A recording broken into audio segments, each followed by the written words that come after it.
welcome back to the channel.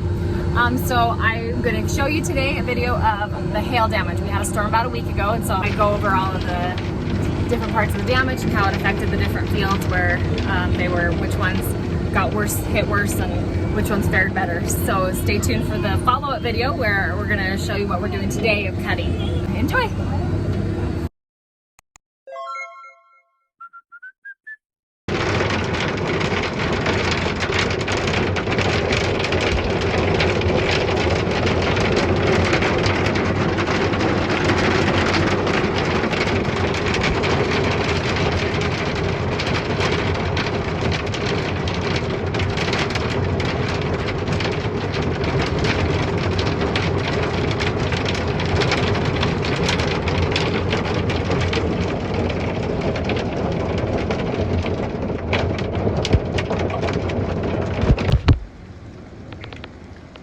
Merry Christmas.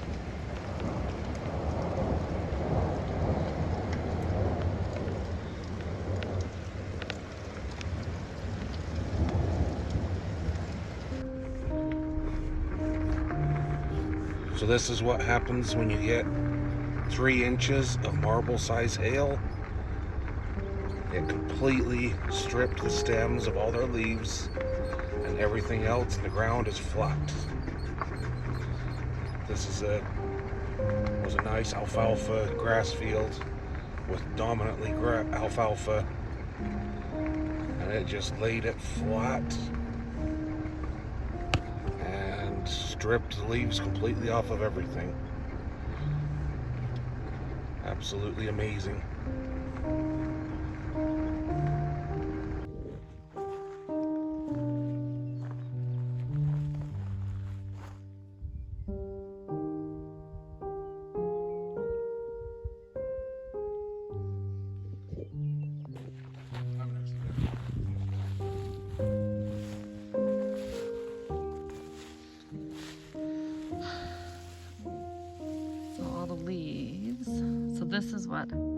This is what it should look like with the leaves, and this is what it's done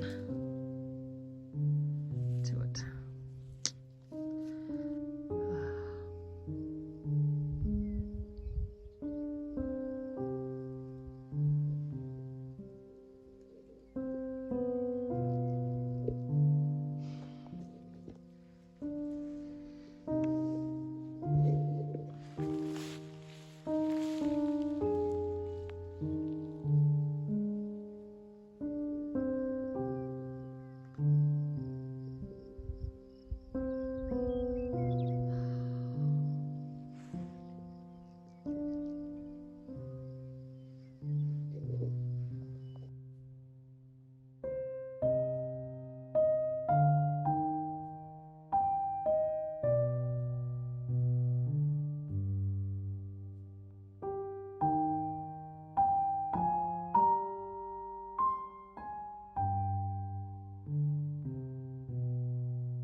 So this is how wet it still is 2 days later, and how much came down that it's just sunken.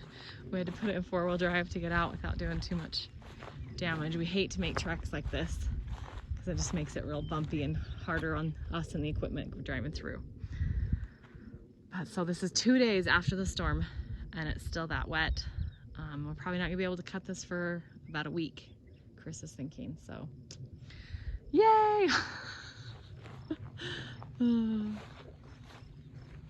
first stuff was really tall and thick and beautiful. It was our newest planting, and so it was really good and strong and healthy, but so it didn't get near the amount of damage because it's the alfalfa that took most of it and not the grasses, and so it's got more grass on the bottom. But oh, and there's some grasshoppers mating. That's fantastic. Yay.